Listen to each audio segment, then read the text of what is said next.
September 13th, 2018. Barbara Fisher describes Antle as a cult leader.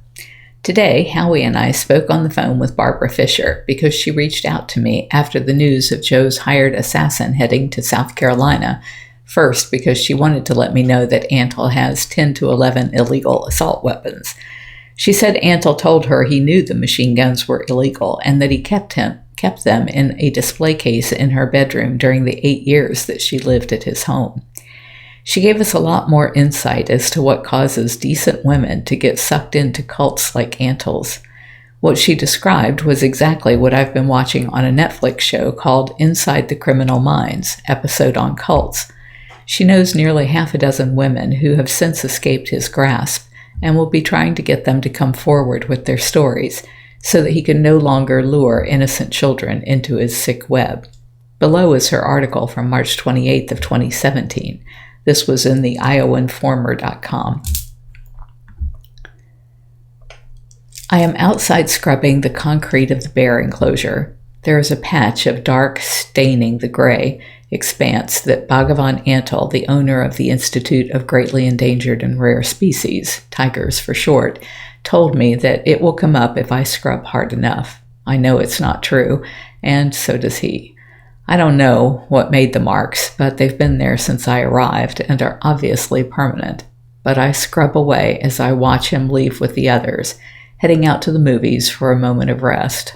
I'll wait until he comes back and tells me to stop. I know it's just part of my penance for making friends when we were doing the Renaissance Fair. I had the audacity to ask to spend my few free moments with them, and I even started a relationship with a guy for a while, signaling that I was not willing to give up every single thing outside of this place. Since the fair ended, I have been paying for this mistake, but I am learning. I let them have my hair dyed and cut as Bhagavan wanted, and in a few weeks' time I'll be having the breast implants put in. I don't remember saying yes to that, but I do remember not saying no, which is really the same thing. I went to the appointment they made and signed the papers they handed me. I don't really want the implants, but I do want the 3 days of rest that they will afford me. I would do anything to earn some rest. This is a moment in my life that I have reflected on many times.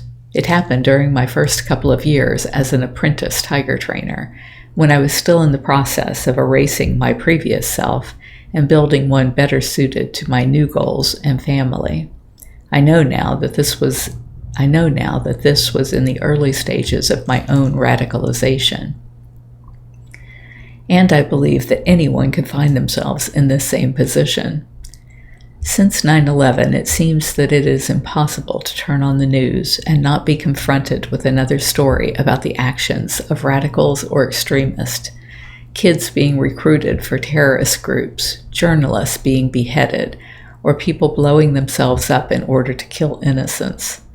The consensus in our culture seems to be that we should view these radicalized people as an embodiment of all that is evil. We say they are motivated by hatred of everything that we hold dear. These are nihilistic people. They have no morals. They have no respect for human life. This is simply not the case. These are moral people motivated by the desire to find meaning and direction in their lives. Perhaps, most importantly, though, they are seeking belonging. As Professor Scott Atran put it during his address to the UN Security Council in April of 2015, violent extremism represents not the resurgence of traditional cultures, but their collapse, as young people, unmoored from millennial traditions, flail about in search of a societal identity that gives personal significance and glory. This is the dark side of globalization. They radicalize to find a firm identity in a flattened world. Many people would like to tell you that our current problem with radical terrorism is that Islam is inherently evil. One anti-Islam website I found claims that Islam isn't hijacked by extremists, it's what inspires them. This site also goes on to quote many violent-sounding quotes from the Quran, without considering the many similarly violent quotes in their own religious books. It's not the religion that creates radicals. It is the isolated people searching for meaning who fall into the hands of radicalized groups led by charismatic people. I can tell you what this is like from my own personal experience. When I was 19, I found myself armed with nothing but a D-average high school education and a distaste for school in general, which left me both unwilling and unable to go to college. All my friends were going, but I was working full-time. Suddenly, I found that I had very little in common with my peers and very few respectable paths available to me. So I decided to run off with the circus. I discovered the Tiger's website, read about the 2-year apprenticeship, was shortly accepted, and dropped everything to go to Myrtle Beach, South Carolina, and begin. And there I did find purpose. An average workday lasted from 8 in the morning to well past midnight, and we all worked 7 days a week. We didn't receive any of the money we made besides $100 a week for necessities, because the money was to go towards the animals and the cause. There was no time for outside interests or people, and I soon learned that all but the most thoroughly vetted of outsiders were destroying the planet and needed to either be educated or reviled. There were only our small group of outcasts against the world. We fought with each other. We worked beside each other. We slept piled in hovels together. We risked and saved each other's lives regularly, and we loved each other fiercely. But no one was as beloved as our leader, Bhagavan Antle. It was he who molded us, cutting away the undesirable bits and trying to shape what was left into something of value.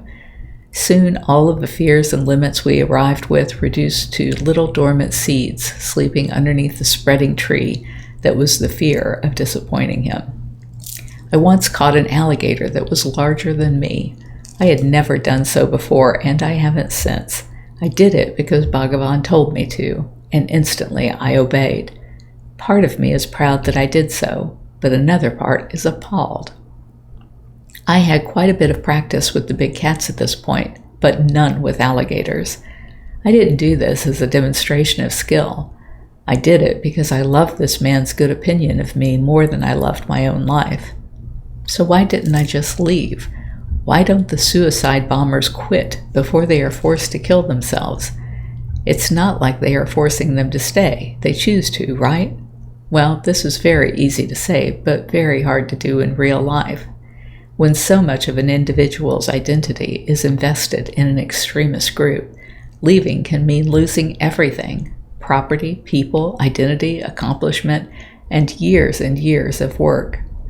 As Majid Nawaz, a former member of the Islamic extremist group Hizb ut-Tahrir, put it in an interview with Terry Gross for the radio show Fresh Air, everything falls apart.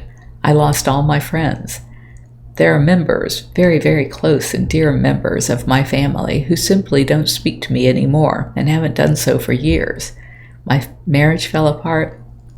I suffered my second identity crisis, and I was very, very lucky to have been able to get through it. I managed to get out after about 8 years living like this. I got a pass for a couple of weeks in November of 2006 to go to Iowa for my grandfather's funeral. One evening, I was there when my brother introduced me to a guy he worked with, who happened to be someone I remembered vividly from high school. My friends and I used to obsess over him because he was the cutest boy in the world. 3 days later, we were in love.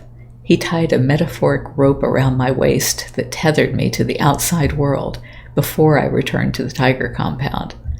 Late in the night, when I was finally alone, I would call this cute boy. I put some of my thoughts into his head, and he thought them through with me. The rope that he tied around me turned into a life preserver, and I started to float up out of the depths. By the spring of 2007, I had decided to leave, and I went to Bhagavan and told him. He said he'd give me extra money and the privilege of leaving on good terms if I stayed until the end of August, when the tourists start to thin. One day in the middle of August, I wasn't feeling well, and we got the okay from Antle to go. We packed our things in my car and drove away. I still remember the feeling of leaving.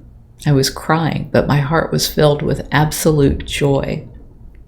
There was a baby in my belly, that felt like a guarantee that I would never have to return. When I told Bhagavan about the baby, he said I should abort it. He said he would put herbs in my tea when I wasn't looking and I would thank him later. I wasn't sure if he was joking or not, but as we left, I remember feeling the baby fluttering around in my belly and being overcome with relief. That night, we rented a suite in the best hotel we could afford. I fell asleep with a smile on my face. I woke up choking. It was the first time I had the dream that haunts me until this very day. In the dream, I am back there, but this time I am in a cage. I will never escape. Bhagavan is there, calling me by the name he gave me. Your tiger children are starving, Bala. You left them to starve. I see now that you can't be trusted. You're too lazy. Your mind is... I'm not going to say that word. I touch my belly, but there's no more baby there. He has taken it away from me. I scream and beg him to let me go. I look into his big, clear blue eyes. I will keep you safe here, daughter. I love you. I love you. His mouth speaks these words over and over, but his eyes fixed on mine are flat and cold. I'm a middle-class white girl from Iowa. I had a happy childhood, wasn't abused or even spanked, raised in a two-parent household with strong Christian values. If this can happen to me, it can happen to anyone. Barbara Fisher was born and raised in Ames, Iowa. She worked as a full-time volunteer, big cat handler at the Institute of Greatly Endangered and Rare Species from 1999 to 2007 under Bhagavan Doc Antle. She has since returned to Ames, where she now lives with her husband and 3 sons. Barbara is good friends with Kira and says she could be one of the most damning witnesses against Antle, as she had been one of his main wives, suffering from one of the greatest abuse, and had access to the books. I think this woman may be a good contact when she leaves. She is still with him as of now. I was referring to Moksha Baibi then.